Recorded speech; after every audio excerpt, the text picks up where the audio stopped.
Hi friends, today we are going to learn first chapter of class 11th economics of Maharashtra State Board, which is basic concepts in economics.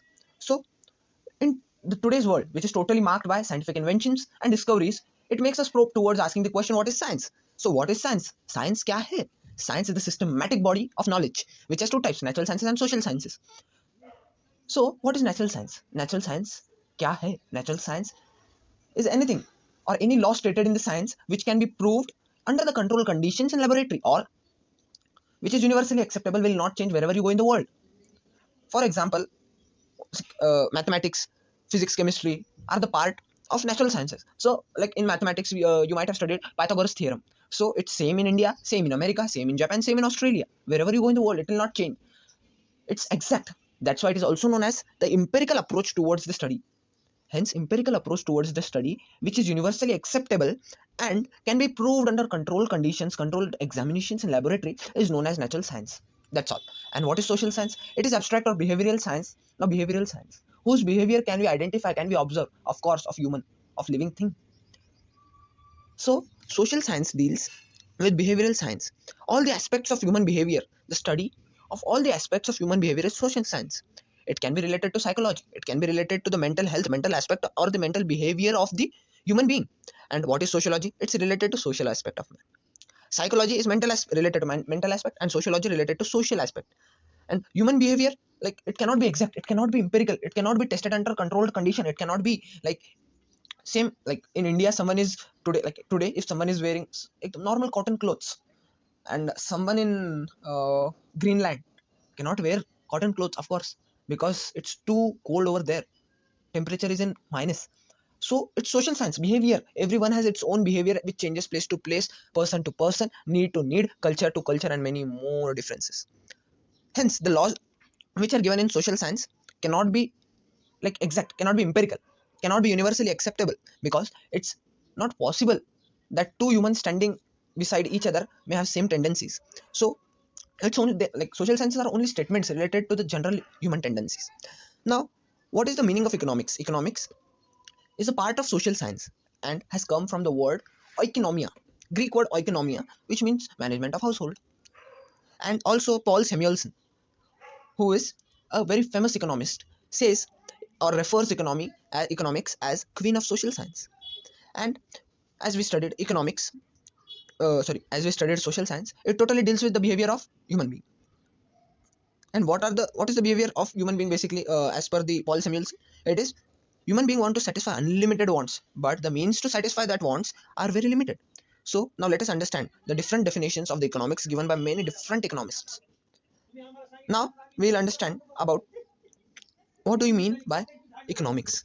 Many economists gave their own views on the economics, amongst which first comes Kautilya, Chanakya, also known as Chanakya, Vishnugupta, and he was like very famous philosopher, economist, and royal advisor during Maurya period, and has written a very famous book of Arthashastra. Artha means wealth, and Shastra means science. Science of wealth is known as economics.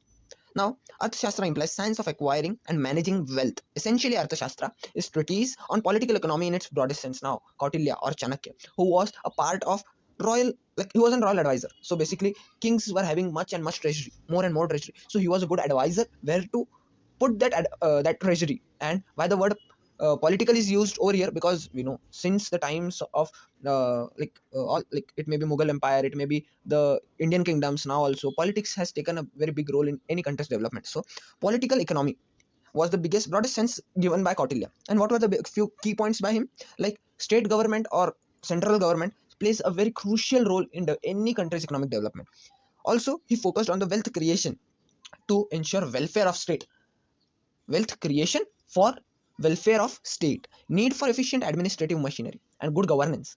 For good governance, he used to say good administrative efficient administrative machinery is required. And also all these ideas were compiled by him into his book Arthashastra. Then comes the another other economist, Adam Smith. Adam Smith gives his definition, which was totally wealth oriented definition. Adam Smith is a classical economist, and his thought was laid down in 18th century. He is also regarded as father of economics, and says that in his famous book of an inquiry into the nature and causes of wealth of nations, he says economics as a science of wealth, as simple as that. Simple. A science of wealth is known as economics. Now, what were the some key points laid down by Adam Smith? So, some key points were non-intervention of government, capital and wealth accumulation. All wealth should be accumulated, and wealth can only lead to development as per everyone's. Okay, then nature's law in economic affairs. Then division of labor as an aspect of growth theory. So labor plays really very big role in any factories, any countries, any industries development, because the man behind machine is the one who is labor, who works day and night over there. Then, did you know that Paul Romer and William Nordhaus have won Nobel Memorial Prize in Economics for 2018, and they were basically like in the field of environmental economics. It is given here because Adam Smith has also told about nature's law in economics. That's why. Then now we'll see next who is Professor Alfred Marshall, who gave welfare-oriented definition, who was a neoclassical economist, and his thought was from like his this definition also came in 19th century, like in post 19th century. So it was he gave welfare oriented definition in his book Principles of Economics, which was published in 1890. Economics is a study of mankind in the ordinary business of life. It examines that part of individual and social action which is closely connected with the attainment and use of material requisites of well-being. And some key points were like study of ordinary man, which is given in social science. Economic is behavioral science, which we learned before. It is material welfare, study of material welfare. Economics is not simply study of wealth. Now here he contradicts the definition of Adam Smith. He says that it was not only the study of wealth, it was also of welfare. Only wealth can lead to welfare. Now you'll see the definition which we seen prior was also same, which was given over here. You can see it deals with no excellent. I'll say see here near of the key points of the Kautilya. Focus on creation of wealth as means to ensure welfare of state. Wealth can only lead to welfare. The reason is today also we know anything which you want for your luxury or your comfort can only be taken or buyed in exchange of wealth, money. Today money. Then after Professor Alfred Marshall, then came Lionel Robbins, who was the modern economist, and he gave his definition of economics, which was scarcity oriented. In his popular definitions of economics, he says, and like in his book of An Essay on the Nature and Significance of Economic Science, which was published in 1932. So he says economics is science which studies human behavior as a relationship between ends and scarce means which have alternative uses. Now, what were the key points of Robbins' definition? Wants are unlimited and means to complete it are comparatively limited. Then wants are gradable on basis of priority. Means have alternative uses. Wants can be changed as per the priority. Like you want phone and you want laptop too, but your laptop has like the one you had prior was damaged. You have phone now, but you want new one. You also want a laptop, but now seeing what is with you is your laptop which is damaged. So priority comes towards the laptop, and this only says that priority is gradable towards the wants, and means can have many alternative uses. Simple as that. Then here is given table which you can refer for your studies. Here the name of many different economists is given with their thought in which century they gave and belong to which school, maybe it be classical, neoclassical or modern. Then what are the branches of economics? In 1933, Sir Ragnar Flisch coined the term microeconomics and macroeconomics. These terms are derived from Greek words micros and macros respectively. So the two branches of economics, microeconomics and macroeconomics. Now what is microeconomics? Microeconomics means small. What do you mean by micro? It is small. It is small. Then we'll see ahead. Now microeconomics deals with small things. Individual variables such as household, worker, firm, industry related to individual person is known as microeconomics. Now Kenneth Bouldings, what does he say about microeconomics? Microeconomics is study of a particular firms, particular households, individual prices, wages, incomes, individual industries, particular commodities. See the word used everywhere, particular, individual. What does it say? What does it imply to your knowledge? Single, particular thing. That particular, like if I'm talking about Britannia, so I'm talking about particular industry. So the profit of that particular industry comes under microeconomics. Like macro is another thing which is contradicting towards it, which we'll study further. Now what are some basic microeconomic concepts? So some concepts are wants, goods and services, utility, value, wealth, personal income, personal disposable income, economic activity, and then about economic activity. So these are some concepts in microeconomics which we'll study one by one. First comes want. What is want? It is difficult to define want because in common language, want can be referred to as a need. But in economics, we denote feeling as a want. But what is that feeling? Actually, lack of satisfaction. This feeling enables individual to satisfy his wants.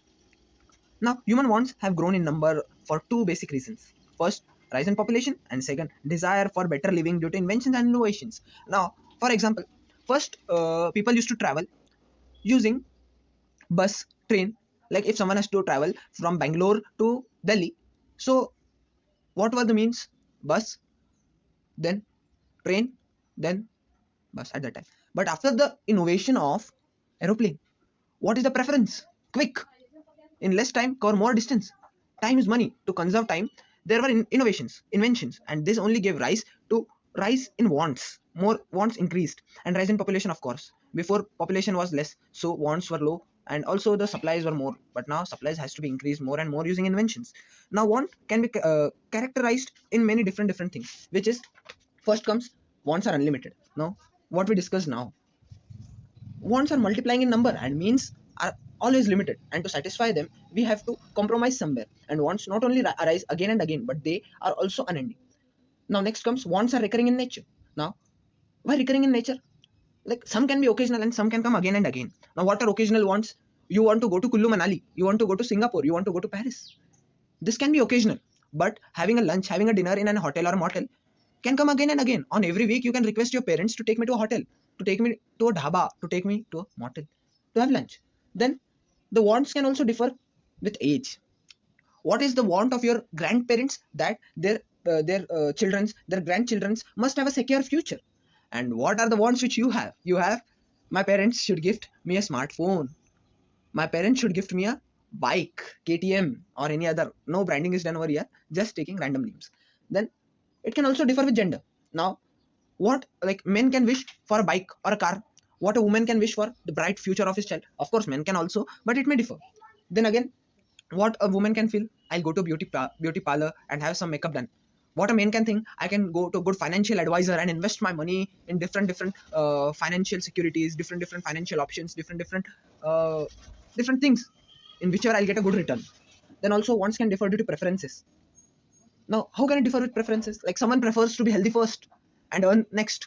So what will he do? He'll work only 5 hours, 6 hours, 8 hours, or he'll work full time but have a total 8 hours sleep. And for the one who has work first, health next, will take very small sleep of 4 hours, 5 hours, and do continuous hard work, because for him work or wealth is first. Then wants can also differ with seasons. Now no one can wear sweater in summers. No one will wear cotton clothes in winter. So there are wants differing with seasons. Wants also differ due to culture. The one belonging to a Bengali family will not wear, can wear, but in Bengal will not wear ghagra and choli, and the one living in Gujarat or Maharashtra will not wear lungi and move here and there. And also wants can be classified. Now we have characterized the wants in total 7 characteristics. Now you'll say, अरे यार अभी तो इतने types लाए, आप क्या लेके आए? Nothing. Now only 3, but very important classification of wants. Wants can be economic or can be non-economic. Wants can be individual or can be collective. Wants can be related to necessities, comforts, or luxuries. So what is economic wants? Economic wants are those where monetary transaction takes place. For example, you request your parent to buy your smartphone, to get your smartphone. They buy it for you. So now here they have paid whatever the value is, it 12,000, 15,000, 20,000, 1 lakh. They have paid and then given you the smartphone. So here money has involved, monetary transaction has taken place. So it is an economic one. And what is non-economic one? You wake up early morning and you take sunshine because you're feeling to take more and more vitamin D, be more close to nature, keep yourself fit. So it's non-economic. Will sun ask you for money to provide you sunshine? No. Now wants can be individual or collective. So now individual, what do you mean by individual want? So it can be personal basically. So what can be personal thing? Like a doctor using a stethoscope can say like he's satisfied. Like personal or individual wants refer to those wants which are satisfied at individual level. So now individual want, I wish, not wish, actually I want to, like someone's want is to build a home. So it is his individual want, so he'll build home. And for judge, wearing his coat is individual want, he'll wear it. So it may vary. Then what is collective want? It is social want, collective satisfaction for it. Like there is any trust and wishes to donate some amount of money to some charity, to some NGO. So all the member in that trust should have one single collective want to donate, like donate money, donate clothes, anything. Then necessities, comforts, and luxuries. What are those? What is necessities? Basic needs. clothing, shelter, food, water, health, education, without which you cannot stay alive. What are comforts? Comforts are those wants which make your life more comfortable. Like you can live without them, but they are adding in comfort to your life. They are giving you some leisure space. For example, before you used to wash your clothes like 100 clothes continuously, taking half hour, 1 hour, 1.5 hour. But now divide it 50-50 clothes in 2 times in washing machine. It will come out. You can do your another work or have some rest. Then what do you mean by luxuries? The wants which are meant for pleasure and enjoyment. There is no need but for pleasure. For example, having a well furnished and luxurious house, then moving in Texas, going to Texas just for a round, then buying a car of Tesla, then having an AC in car, having AC at your home. These are luxuries, not needs, not comforts. These are luxuries. Then next comes after wants, there is goods and services. Now, these both terms are very popular in economics. Sorry, the reason is they're used at the most places. Anything that satisfies human wants is termed as good. It has materialistic existence. For example, you are moving to your hometown. In between you are feeling hungry, so you'll buy some packet of maybe wafers, or maybe some another FMCG food, any product. So you'll have it. So that food, that chips, that wafers packet is good, which satisfied your want. And the service which that man provided you, services also satisfy human wants, but do not have materialistic existence. The service which that man provided you, that man opened hotel over there, that's why you were able to buy that particular good. So that man giving you the good, and that process is known as service. For example, teacher is teaching you, I am teaching you through through a YouTube video. So what is it? It is a service. It is also human want. Yeah, for sure, every student has the want that I should get good knowledge, but the one who is providing that service is comes under services. The next term is utility. So what do you mean by utility? Capacity of commodity to satisfy human wants, or want satisfying power of a commodity is known as utility. Now, any good, any commodity is said to be a commodity or good only when it can satisfy human wants. And what is utility? The capacity of that particular commodity. Like, for example, a water bottle. What can it satisfy? It can satisfy the thirsty human. Money. What can it satisfy? Money is also like money. Sorry, no, not money. Like sugar. What can it satisfy? It can satisfy human want of having something, like having something sweet. The next term is value. Value has two approaches in economics: value in use and value in exchange. So what is value in use? It refers to worth of commodity. In simple words, it is usefulness of a commodity. So see, this once we have cleared. Then comes classification. Then comes goods and services, utility. Now we are studying value. What is value? It can be of two types: value in use, value in exchange. So what is value in use? It refers to the worth of commodity. In simple words, usefulness of commodity. Like, to get sunshine, no one has to pay something to sun. Undoubtedly, like, will sun ask, like, postpaid bhi nahi magega, but abhi bhi, will it ask you something? No, it will give you sunshine free of cost. So the free good is example of value in use.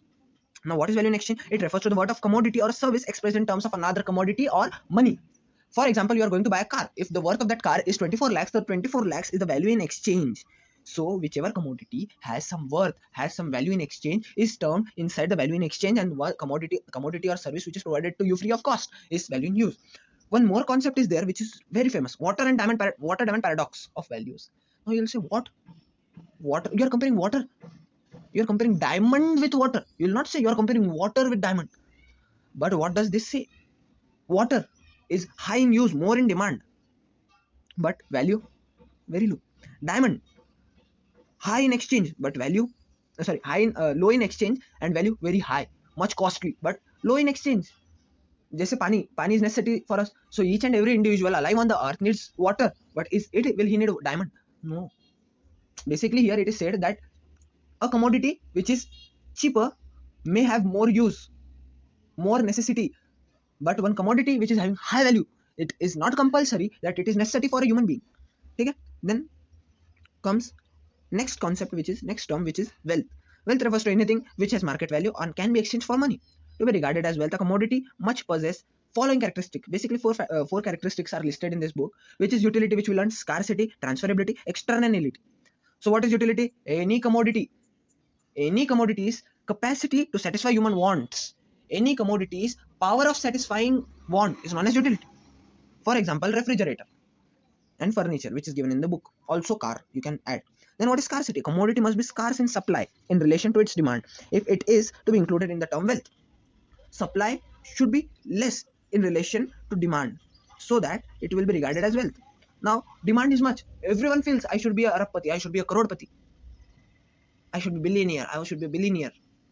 But is it possible practically? Because money has some scarcity, not exactly scarcity, but has some limitations. It is concentrated with the one who is working continuously.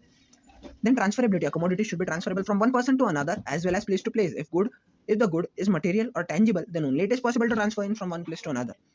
Like for example, you buy a car over here and you want to sell it at like for example Bengal. So you may move over there and sell it. You have jewelry. You may buy it over here and sell it in Bombay. So it is transferability. Then externality. A good can be transferred only if it is external to human body. For example, now you will say we are giving our kidney, but it is not a good. Although it is satisfying want of a patient, but it is not a good. It's human body part, so it is not regarded as good. Any good which can be transferred externally and not related to human body. For example, you are giving your house, you are giving your car, you are selling your gold ring. So it is externality of that particular good which can be termed as wealth. Then there can be two, like do read this because this is really very important. Do you know? And second, do you know? This one and this one. Okay. Now next term is personal income. So what is personal income? Earnings received by a person from all sources is called his personal income. Now there is a person A. He is working in company ABC where he is getting salary of 2 lakhs. He has his house in which he also has some shops beside which he has given on rent. 40,000 rent is paid by that tenant, that particular shop, that shopkeeper of 40,000. So it is 2,40,000. Also he has some rooms above his house which he has given to some tenants. They are paying 4,000 per month. There are total 3 homes. It's 12,000. Then 12,000, 40,000, 52,000, 2 lakhs, 2,52,000 is his personal income. All the income sources which he is having comes under personal income. What is personal disposable income then? It is the part of personal income which is left over after payment of direct taxes such as income tax, wealth tax, TCS, GST, etc. For example, someone is having rupees 5 lakhs in his pocket. 40 like not in pocket, but he's earning from his job.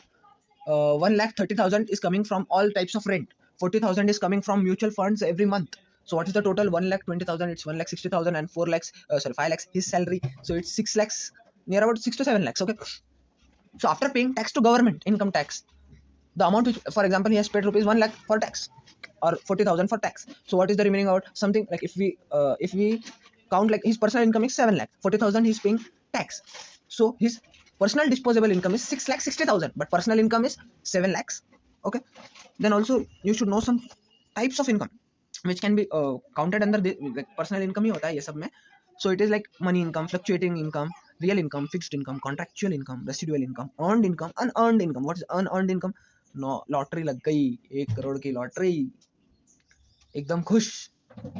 So it's unearned. ये कमाई के आपने मेहनत की क्या नहीं. It's unearned. आप बोलेंगे अब हम टेनेंट से रेंट ले रहे हैं, वो भी तो हमने नहीं कमाया. Like we are not working personally over there. He's paying the rent. It's not. But for buying that particular asset, you have worked. So that's why it comes under your fixed income or personal income. Then last is economic activity. Economic activities can be classified into 4 types. It can be production, distribution, exchange, and consumption. So what is production? Production is creation of utility. What is utility? Power of commodity to satisfy human wants. And what the production will do? Production will do the part of satisfying human wants. So for satisfying human wants, for producing particular commodity, there are four factors which are important while production, which are land, labor, capital, entrepreneur. Who is entrepreneur? Entrepreneur is the head of business who has started business and is going to manage all business. What is capital? All the machinery. It may be all the machinery involved, furniture involved, the technology involved will come under capital. Labor. What is labor? The one who is working over there, giving his his physical presence over there, working and bringing an output from that particular machine is labor. Who is in reward? He is rewarded as wages or some income. Then what is land? Where all this infrastructure of capital is formed is land, and all these are very important factors of production. Then coming towards, these are all points like factors of production: land, labor, capital, and entrepreneur. Then coming towards the another like distribution, exchange, and consumption. What is distribution? It is division of factor rewards among different segments of society. The factors of production claim the reward of rent, wages, interest, and profit through process of distribution. They distribute their wealth, they distribute their rewards, and earn interest. Now for example, you have one shop, so you have distributed it, like distributed and you have given it on rent to someone. So what are you getting in reward? Rent. Okay, then what is exchange? It is give and take between various units in economy. Exchange refers to sale and purchase of goods and services. In economics, exchange is necessarily a monetary transaction, because what is economics? Economics study of wealth. What is wealth in today's era? Money. Means most liquid wealth is money. There can be many different types too. Then what is consumption? It is making use of goods and services to satisfy human wants. Okay, now here first part of this lesson of microeconomics is totally done. If you have any doubts, please comment and let me know. And if you have liked till then, so please like my video. And if you are new on my channel, so please subscribe and encourage me to make more and more educational videos. Now, what is macroeconomics? Macro means large or aggregate or total. Now in macro, like micro, which we learned prior, we seen individual wants were given priority. Which were the words used? Particular, individual, है ना? But here it's aggregate, total. Like here, you are living in India, so personal income is your own income, and national income is total income of India. So national income comes under macroeconomics. So what is macroeconomics? It is therefore the study of aggregate covering the entire economy, such as total employment, national income, national output, total investment. Prior in microeconomics, we seen about individual investment, but now we are seeing total investment, total saving, total consumption, aggregate supply, aggregate demand, general price level, etc. What were the words used over there? Particular, individual. What are the words used over here? Aggregate, total. Understanding the difference. Yeah. Now, what again Kenneth Bouldings tells about the macroeconomics? Kenneth Bouldings only gave, he was the one to give the definitions of micro and macro both. So what does he say about macroeconomics? It does not deal with individual quantities as such, but with the aggregate of these quantities. Not with the individual incomes, but with the national income. Not with the individual prices, but with general price level. Not with individual output, but national output. So what do you understand? He has contradicted his definition of microeconomics with macroeconomics. How all the terms, all the keywords which he gave in his definition of microeconomics, he stated same words with demonstrating his definition of macroeconomics. Then comes some concepts again of macroeconomics, which are national income, then savings, then investment, then trade cycles, economic growth, economic development. These are the concepts in macroeconomics. So let's study one by one. What is national income? National income reveals the total economic performance of a nation. It is referred to as total income of a country. In the economic sense, national income is the aggregate monetary value of all final goods and services produced in economy during a year. GDP, gross domestic product, can also be classified as national income. Okay. Then definition of national income committee. A national estimate measures the volume of commodities and services turned out during a given period counted with duplication. Is national. Then second is saving. It is part of income which is set aside to satisfy future needs by foregoing current consumption. In other words, saving is the part of income which is not spent currently on consumption. A very good economist stated that money has the power. What does he stated? Try to recall. Money creates the link between present and future. Do comment me who said these lines. Listen again. Money creates the link between present and future. So do comment the answer. Okay.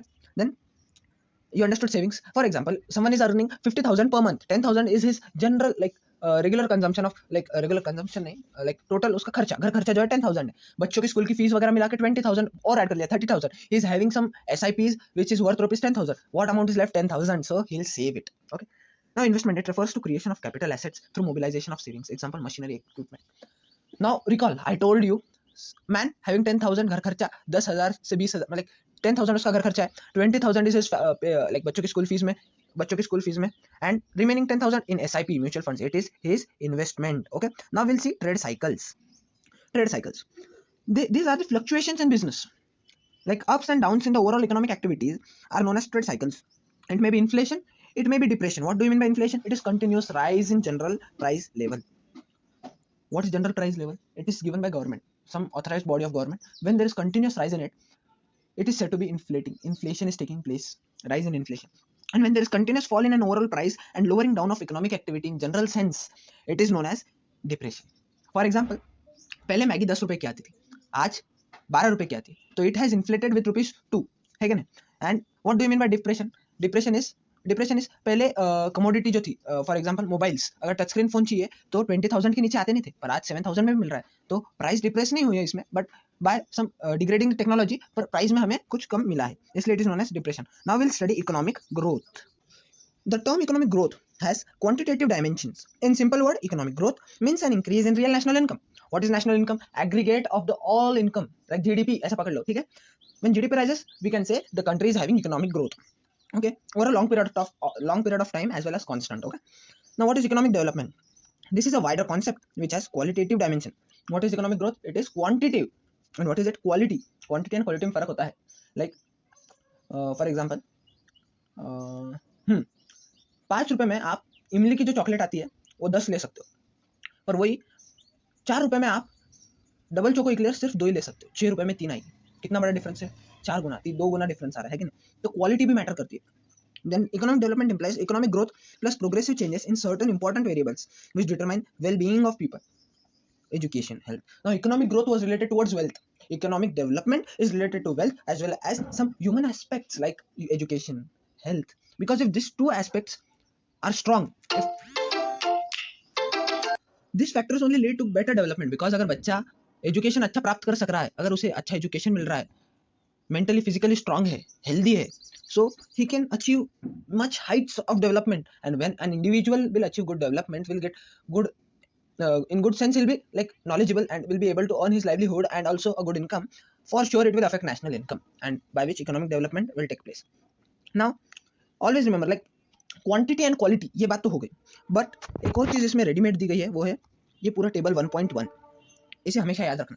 Economic growth जब real national income बढ़ती है तब बढ़ती है, but economic development जो होती है वो इकोनॉमिक ग्रोथ के साथ साथ जो प्रोग्रेसिव चेंजेस होते हैं लोगों के वेलबींग के लिए, जैसे हेल्थ फैसिलिटीज, एजुकेशन फैसिलिटीज, ये भी मैटर करता है इसमें, है कि नहीं? देखो यहाँ पे दिया progressive changes for wellbeing of people, है कि नहीं? Then the concept is narrow and quantitative. कौन सा economic growth? Narrow, it's just related to wealth. And the concept of economic development is much broader in the sense of development. Not only wealth, but well-being, health, education are also counted in the economic development. Then economic growth is possible without economic development, but economic development is not possible to economic growth. For example, not example actually, as we seen in economic development, it was stated that economic growth plus some other factors of human well-being can lead to economic development. But economic growth is independent. As the wealth grows, national income grows, economic is growing. Then economic growth is undimensional concept and economic development is multidimensional. बहुत dimension है उसमें. Wealth है तो साथ में health भी, education है तो सैनिटेशन भी है, वेलबींग है तो साथ में पॉलिटिकल स्टेबिलिटी भी है. And in economic growth like it's unidimensional, बस सिंगल डायमेंशन है wealth, national income. Economic growth is spontaneous and reversible. Economic development is deliberate and irreversible. अगर अच्छी ग्रोथ मिल जाए तो वापस पीछे भी आ सकती है, पर डेवलप्ड कंट्री बहुत लेस चांसेस से पीछे आएगी, ठीक है? जब कोई क्राइसिस हो तभी, उसके अलावा तो नहीं. Then economic growth is measured in terms of national income per capita income. Then what is economic development? It is measured in terms of agricultural productivity, industrial productivity, and quality of human life. Here well-being is also a concept, welfare is also concept related. Okay, so this is all about the very first chapter of economics, basic concepts in economics, wherein few main points are, you should know all economists, the key points laid down by them. Then micro and macroeconomics, at least with their some characteristics and classifications, and also about some concepts which are given in this such brackets, like about different types of income, then this differentiation of always remember. And you should solve this exercise after completing this chapter and going thoroughly through my video and reading once the textbook. You should try to solve this exercise.